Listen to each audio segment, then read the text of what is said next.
Welcome to Talk a Good Game. Just finished West Ham United 1, Chelsea 5. We are fucked. Sometimes you get what you deserve. Sometimes in life you do get, whether it be good or bad, sometimes you get what you deserve.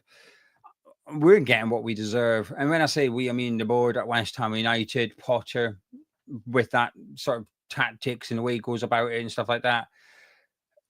It was 5-1 and it could have been more. We were shit. And we're getting what we deserve. The board are just getting it. Kept on, the camera kept on going on that little spunk goblin during the game as well, which only made things worse whilst watching the game. That is one face I did not need to see. Right now, and I may change my mind tomorrow once I calm down and stuff, but right this very second, I want him gone tonight. Honestly, I want Potter gone tonight. There's still a week left of the transfer window. It gives you time, if you act quickly, to get the manager in. It gives you time to do something. I am scared we are going to back this guy to the hilt over the next 9-10 days. There's still time to pull the plug on the Alvarez deal with Fenerbahce and say, actually, no, we're having him back because the next guy might want him. This board tonight need to go and have a real serious conversation about what's going on at West Ham. We've just conceded 8 goals in 3 halves of football. And we're lucky it was only 8. We're really lucky it was only 8. That was fucking shocking out there tonight. And now, it's not all just on Potter. A lot of it's on the players as well. And I'm going to do my best to talk about the game. But it's difficult at the minute to concentrate on the game when there's much bigger problems at West Ham United. In the dugout, in the boardroom. Huge problems.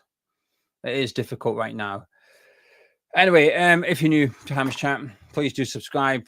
Please do drop a like on the video as well by clicking thumbs up. Would appreciate it. Let's talk about the game a little bit. Do my best. I mean, we did make it 1-0 after 6 minutes. Lucas Paqueta scored a stunning goal. Don't get me. I mean, it was an absolute stunning goal.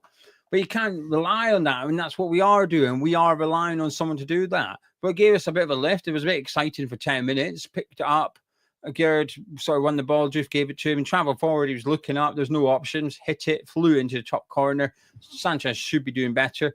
But it was 1-1. 10 minutes later, Pedro, corner from the right-hand side, our left-hand side. Cucurella flicked on the back post. Pedro headed in. Wan-Bissaka was marking Pedro and then wasn't marking Pedro when he scored. Where the goal disallowed, Tadebo's offside. Can't complain about it, I guess. Pedro Neto made it 2-1. Just 6 minutes after our disallowed goal. 8 minutes after Pedro's goal, they made it 2-1. Pedro Neto with the goal from Joao Pedro setting him up. Ball down the right-hand side, sort of dinked it in. Trying to remember the exact goal here. I want to say Wan-Bissaka. Yeah, this is the one that Wan-Bissaka lost him, weren't it? So Pedro just sort of dinked it to the back post. And Wan-Bissaka just doesn't know where Neto is. He just hasn't a clue where Neto is. Now, originally, I didn't think it was a foul on Lucas Paqueta. When in real time, I thought it was a poor first touch, just needs to be stronger. But the more I've watched it, the more I think it is a foul because I think he was getting the ball if Chalobah hadn't, clattered into him, essentially, took him out. Chalobah had no intention of winning the ball. He was just trying to block Paqueta. It worked. So the more I look at it, I think it should be a foul. But I still expect, from that point, I still expect better defending from the rest of the players. Wan-Bissaka was shit tonight. Absolute shit. He didn't even know where Pedro was. 2 goals. The first 2 goals, he's at fault for both of them. He's there at fault. The third one's on Tadebo. Ball down the right-hand side. Tadebo has a Scooby where Enzo Fernandez is. Esteval just breezes through our players. I think it's a Gerd. He sort of leaves a Gerd. There's a 1-2 with Delap who holds off Kilman. Runs into our box. Plays it across the face to go. Enzo Fernandez knocks into the back of an empty net. Far, far, far too easy. 3-1 Chelsea at half-time. And it was piss easy for them. It was absolute piss easy for Chelsea in the first half. We had a good 6 minutes. That was about it. We just looked clueless. The players' heads dropped. The defending was atrocious. We didn't really know what we were doing. We had Tadebo man marking Enzo Fernandez when we were pressing higher up the pitch. Tadebo was chasing their midfielder down the middle of the park. It was just dreadful. The players looked clueless. Whatever they were meant to be doing, they weren't doing. but I'm not even sure they knew what they were meant to be doing. And if they were doing what they were meant to be doing, I don't like what they were meant to be doing. Regardless, Potter got it wrong. The players weren't playing very well. Really bad individual mistakes, but everyone's to blame. Everyone at that club is to blame for tonight. It's not just Potter. It's not just the board. The board have played their part. Potter's played his part, and the players on the pitch have played their part as well. There's a couple of players I thought did okay, but it's hard to want to discuss something positive right now. I am not happy with what I've just seen out there. The second half was a disgrace. We made changes at halftime. Callum Wilson, come on. I mean, that's not going to... It hardly gets you fired up for the second half, does it? Now, Wilson came on and tried, right? As much as slag him off, it's not him I have an issue with. It's the transfer I have an issue with, and it symbolises this board of West Ham United. So when Callum Wilson come on, I do see Callum Wilson coming on, but I see us bringing on a guy who's finished at Premier League level and shouldn't be at a Premier League club, but he is, because our board prefers the agent of Callum Wilson. I almost see a brown envelope taken to the pitch when Callum Wilson comes on, a dodgy deal. That's what I see, because he symbolises what's wrong with this board. Now, when he came on, he gave 100%. There were some good moments from Callum Wilson. It wasn't the worst half. I think he did better than what Fulkrug did. Now, the bar was pretty low, but we're bringing Callum Wilson on. What you look at the bench we've got, what the fuck? That's not a Premier League bench. It is dreadful. There's 10 days left of the transfer window. The business should have been, main bulk of business should have been done by now. It probably has been in terms of what they want to do, but in terms of what we need to do, no chance, absolutely none. Just pathetic. Anyway, Wilson came on, tried his best. He tried his best. They made it 4-1 after 50. I mean, this next 4 minutes was just a shambles for Hermansen, right? Absolute shambles. Very identical mistakes, really. He's never been the best in the air. It's always been a weakness of his. Now, I'm going to keep holding my hands up because people like to point it out. They did it in the watch along. Saying, you wanted this goalkeeper. Yes, I did. I wanted Hermansen. I thought Hermansen was a good goalkeeper. But I'm still going to criticise him, but I also can't change that I wanted him in the summer. I'm going to own it and say, yes, I wanted Hermansen. Wasn't the only one. Plenty of us wanted Hermansen. But the professional goalkeeper at the football club, the professional goalkeeping coach, he wanted Hermansen. Graham Potter, the professional manager at the club, he also wanted Hermansen. Anyway, first corner came in. He tries to catch it. And the worst thing is, right, if he's come out and a Chelsea player smashed into him and he's dropped it and it should be a free kick and it's not, I would defend him. But that's not happened. He's completely unchallenged. He goes up, he bumps into Kilman. There's not even a Chelsea player around him. He's completely unchallenged, judges it wrong. And when he's in mid-flight, he doesn't get his hands on. He gets his fingertips onto it, clatters into Kilman. The ball falls down, and Caicedo just toe pokes it into the back of the empty net. It's horrendous by Hermansen. Absolutely horrendous. And 4 minutes later, it's just as bad. A corner from the other side of the pitch comes in this time. Wan-Bissaka flicks it on. And Hermansen punches him in the back of the head. Pedro then doesn't even jump and flicks it down. And Chalobah knocks into the back of the net on this occasion to make it 5-1. It's just dreadful from start to finish. But it's Hermansen's mistake again, right? Okay, it's Hermansen's mistake again. We've established that. But the entire team, everyone in the box, no one moves. They all just watch it. Hermansen, like, you get Wan-Bissaka heads it. Wilson's next to Pedro. He doesn't even move. Wilson doesn't move. Pedro flicks it down. No one moves. Chalobah just knocks into the net. They just don't give a fuck. The players don't give a fuck. When you watch them, their body language stinks. It absolutely reeks of players that just don't want to be at West Ham. They don't want to play for West Ham. They don't want to play for the badge, for Potter, for each other, whatever it is. All this positivity, happy camp stuff. It's a load of nonsense. What I'm watching on the pitch for 2 games now, we've only had 2 games, and in both games, it looks like a set of players that don't give a fuck. They don't want to be here.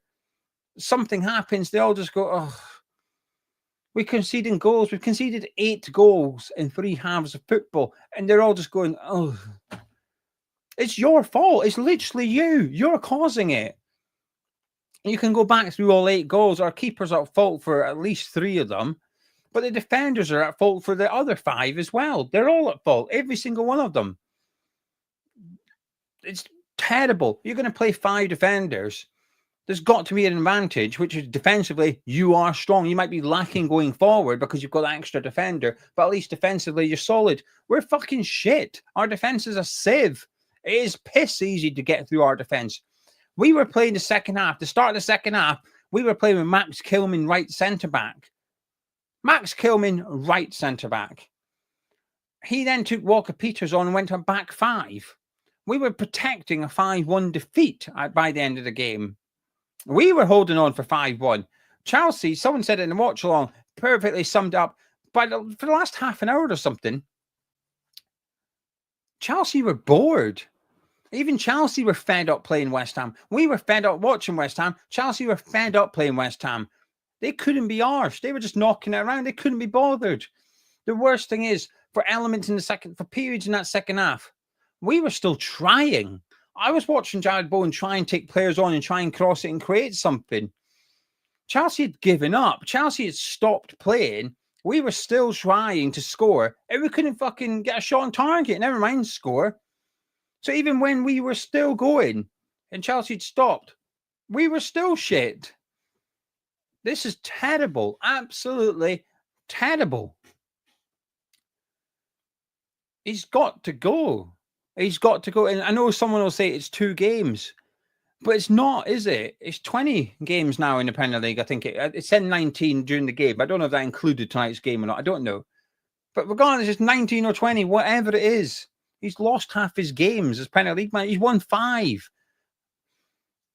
It's not 2 games. It's 19, 20 games. It's not good enough. If I watch us and I think, actually, are we getting 2 midfielders? We'll be good. And in the summer, I was thinking getting 2 midfielders, we might be all right. And when I said we'll be all right, I had us down for 15th, right?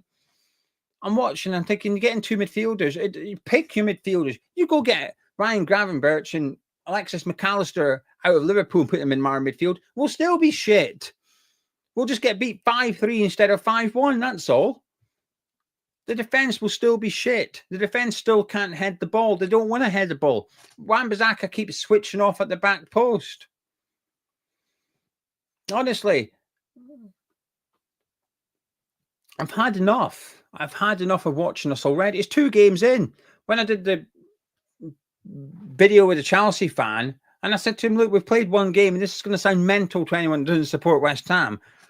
We'd played 1 game. If someone offered me 15, I would have taken it. I said, yeah, that'll do. Finish the season. Let's go again.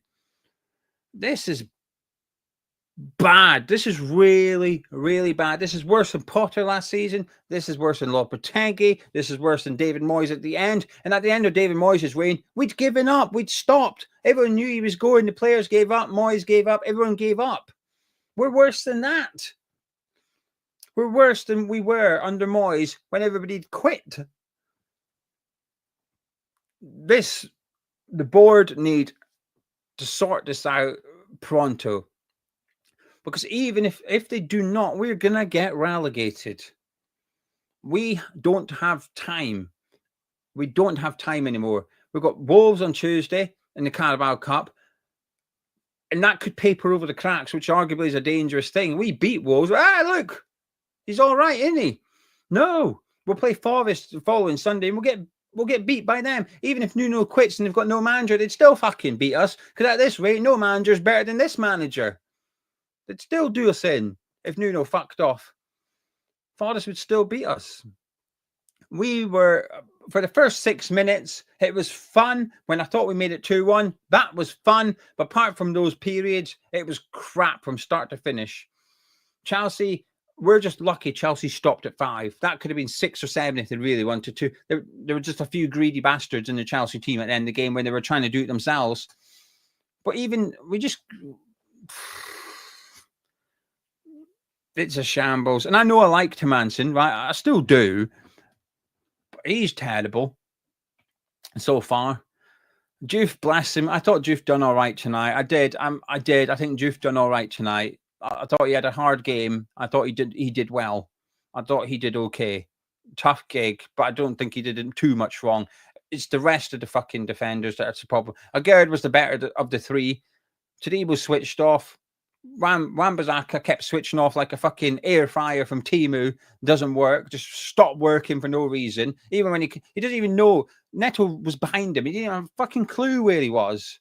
Honestly. Just shambles. Up front, there was fucking nothing from us. Absolutely nothing. Bowen was huffing and puffing. Couldn't do anything. Full crew got whacked in the face 10 times. Paqueta, good goal. We needed goals. To sum up West Ham, we needed goals. And we brought on Callum Wilson, who, by the way, I'm still waiting for him to take his fucking shot. Did you see that? Took about 10 touches and 10 different fucking dummies and laid it off. Wilson, I'm telling you now, Wilson 3-4 years ago scores that. He takes it down and hits it. He's confident. He's in his prime. Bang. Into the back of the net. Look at him. He's stuttering. It's like fucking Gareth Gates before he went on to X Factor, the way that worked. There was no confidence in him whatsoever. He's done. He is done. He's finished. But when we needed goals, we brought on a finished Callum Wilson, and we ended up bringing on Kyle Walker-Peters and going back to a back five, who looked all right when he came on. I thought Walker-Peters looked all right. Yes, I'm scraping the barrel before Sullivan fucking flogs it to Fenerbahce. But it kept flashing up the fixtures, the next 6 league fixtures. My word, that strikes fear into you. I'm looking at it, I think we're not going to win. The good thing is, the 6th fixture was when they did 6 fixtures, all competitions. Wolves was in there. Then they did it league games only. Took Wolves out and replaced it with Brentford at the bottom. Oh, there's a game we might win down at the bottom there. Fucking 8th game of the season. Yeah, that'll be all right. We are fucked. We are fucked. And they deserve it. They actually deserve it. Yeah, I don't know what to say. I'm pissed off. I'm sad.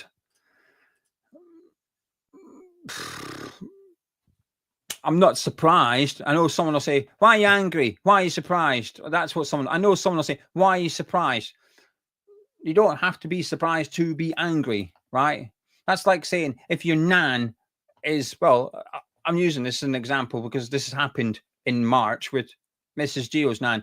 Her nan was dying for a long time, right? It was a slow process. She was dying, right?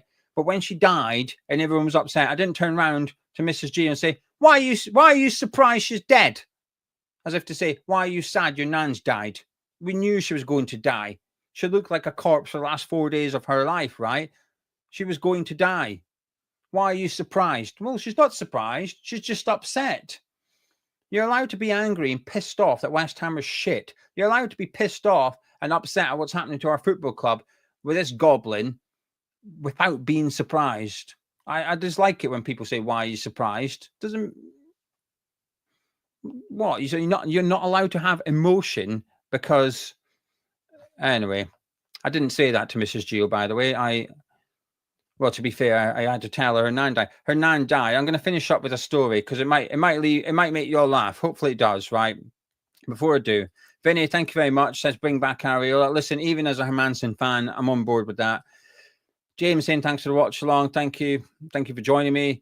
Andy saying here's the £10 I had on the Hammers Chat bet that got repaid. Oh, you should have kept it for the next one, but Potter has to go. Chin up. Michael, thank you. Saying I'm with you for getting rid of Potter. Something wrong with the player's mentality. And Roger saying worst I've seen since 2017. That's beyond well. I'll leave you with this story. Now the patrons will know it, so sorry you're gonna hear it again, and I'm gonna leave it because it's maybe something that's gonna bring a smile to some of your faces before we go. Right. Anyway. So at the end of Mrs. Gio's nan's life, she was in a care home and we sort of decided that there'd always be someone with her 24/7. So she wasn't alone when she passed. Okay. And then on the Saturday, and I remember this well, it was the day before Mother's Day. So Saturday, the 29th of March, it was our shift. So we went up there at 10:30 in the morning, and the nurses and that implied it would be Saturday during the night that she would pass away. So we thought, oh, we'll go up and we'll just sit. I mean, she was asleep the whole time anyway. But anyway, in her room at the care home, there was a TV. That weekend, it was FA Cup weekend, and Fulham were playing Crystal Palace.